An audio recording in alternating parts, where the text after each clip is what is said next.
Today we're going to build a scene from recording to editing and finally assembling the finished product. The scene is from Alice in Wonderland, my next audiobook, and will be helped by Jet, who plays the lead role. We've read the text and noted down 3 immediately important things: the tone of the story, a list of characters, and the size of their parts. Normally I would go on now to pick character voices, but in Alice that wasn't such a big thing as most of the roles were played by other actors. I record using Audacity, nice free software which absolutely does the job every time. I take my editing over to SoundForge for most of it, and some other programs for some specific jobs. My mic is Yeti Blue, which suffices for the most part. In recording, quality is key. Don't rush anything. Everything you can get right while recording will save you 10 times as much time trying to fix it in post. If you have access to a studio, great, but if not, you can generally find some time and place in your home where most background noise is tolerable. Once you've found your spot, I have some mic tips for you. First, get up nice and close to the mic. I cannot stress this enough. All the warmth in your voice is contained really close to the lips, so get up close and personal with that mic. Second, turn your headphones way up so you can hear everything the mic picks up. Third, prepare yourself to learn the horrible truth. We are all disgusting slobber beasts, our unceasing mouths always clicking, slurping, popping, and all the other revolting sounds made by our primitive simian tongues writhing around in our gross mouths. Jet is going to go into this in more detail, and she even has a nice tip for dealing with the desert mouth, so I'll stop there. I just wanted to point out how gross we are before we go on. So, now to the actual text. I'm going to deliberately add 3 errors so we can fix them later. Some over-breathing, a timing error, and a flubbed line.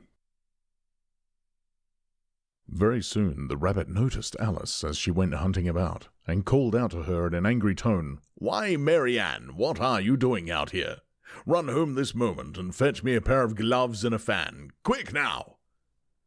And Alice was so much frightened that she ran off at once in the direction it pointed to, without trying to explain the mistake that it had made. "He took me for his housewife, blah, blah.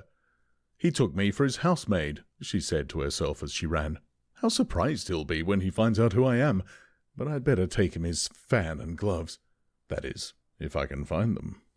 Now that we have the master recording, on to the thrill-a-minute world of hours and hours of editing. Yay.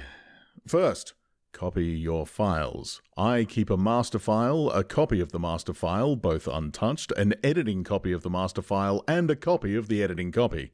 I make sure I save to both working files after every minute of finished product, and have the autosave turned on and set to as frequent saves as I can get.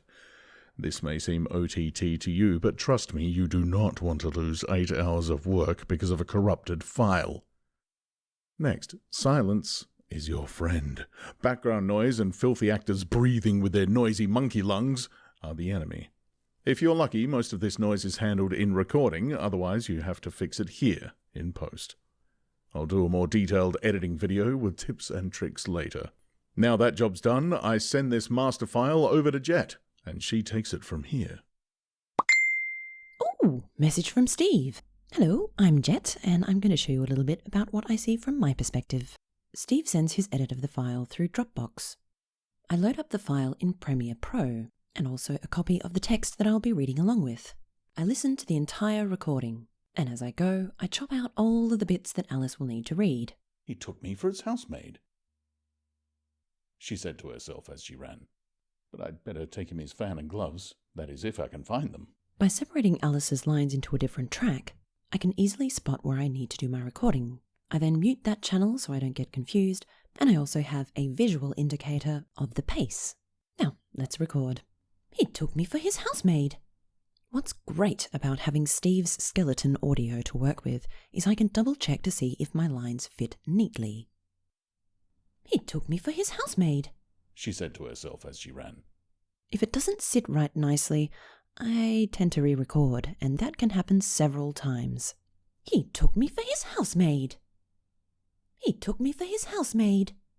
That first one had a definite pop to it, so I won't be using that, but the second one seems to be okay. Let's slide that in. He took me for his housemaid, she said to herself as she ran. I then trim, cut out breathing, pops, and all kinds of things until I'm left with a completed chapter. One of the hardest things to combat, which accounts for so many re-recordings of my work, is the dreaded...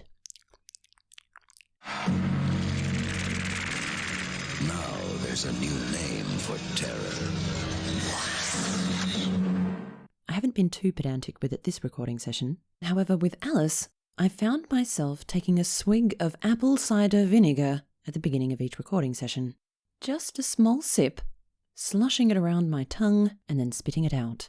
It's best not to swallow it, as it tends to irritate the vocal cords a little bit and can reduce the amount of time that you can record your voice consistently. You could also try wiping your tongue with a tea towel, drinking and gargling some water, and a combination of all three does a pretty good job of it. Now, recording out the way, it's time to export Alice's lines into a WAV file document and open it up in Audacity. It's pretty simple what I do here. I sample some ambient background noise, get a profile using the noise suppression tool, and apply it to the rest of the track.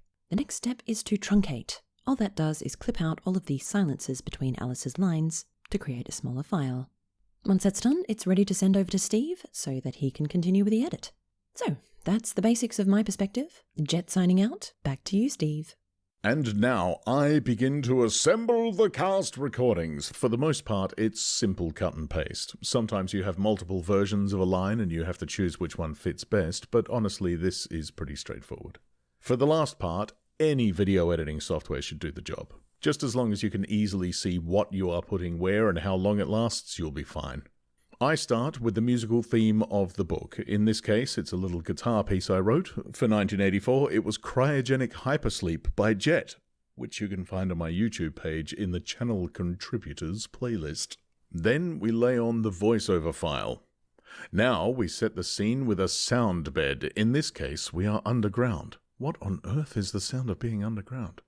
Being underground has a definite feel, a thick, heavy darkness, a stillness which is very visceral, but not particularly audible. Fortunately, in this case, the tunnel is lit by gas lamps, so we can use that in the sound bed. We'll add some other sounds for detail, perhaps some falling rocks, shifting dirt, just something to make the bed more interesting without being distracting. This scene is fairly simple though, and the bed is quickly done, so we move on to Foley work, my favourite. Alice is hunting about for something, and we have to show her footsteps. A few steps here, a few steps there, hunting around looking at things. Soon enough, she is interrupted by the white rabbit, so Alice stops looking around. One final footstep out of beat with the others shows her stop walking quite nicely. The rabbit delivers his line, and Alice goes running off. We add bare feet running on grass, which is pretty close to what we want, and that's it for this small scene. We export a test version of the audio and listen to it with Notepad ready to keep track of things you want to change or fix. Repeat the process until you're happy, then export the final version of the chapter into audio files, both with and without sound effects. Now, I personally feel my art is best represented with the full range of sound and music, but some find the sound effects distracting, so I provide them with the option of a naked version should they want it. I then add the thumbnail art, in this case provided by the extremely talented Julian Cordoni, who also did the art for 1984 and The Call of Cthulhu. Then I export the video files for YouTube. Now, obviously this was a pretty loose overview of the process, but I wanted to show you what it looks like from start to finish. I will make more how-to videos in the future for as long as you want to see them. So let me know in the comments if there are specific things you'd like covered. Thanks very much to Jet for helping out with this video and contributing her bit. I very much look forward to the release of Alice in Wonderland, which will start up very, very shortly. Basically, as soon as 1984 is finished, Alice in Wonderland will start up. Thank you very much for listening to my audiobooks and your interest in general. I'll see you around. Very soon, the rabbit noticed Alice as she went hunting about, and called out to her in an angry tone. "Why, Mary Ann, what are you doing out here? Run home this moment and fetch me a pair of gloves and a fan. Quick now." And Alice was so much frightened that she ran off at once in the direction it pointed to, without trying to explain the mistake that it had made. He took me for his housemaid. she said to herself as she ran. How surprised he'll be when he finds out who I am. But I'd better take him his fan and gloves. That is, if I can find them.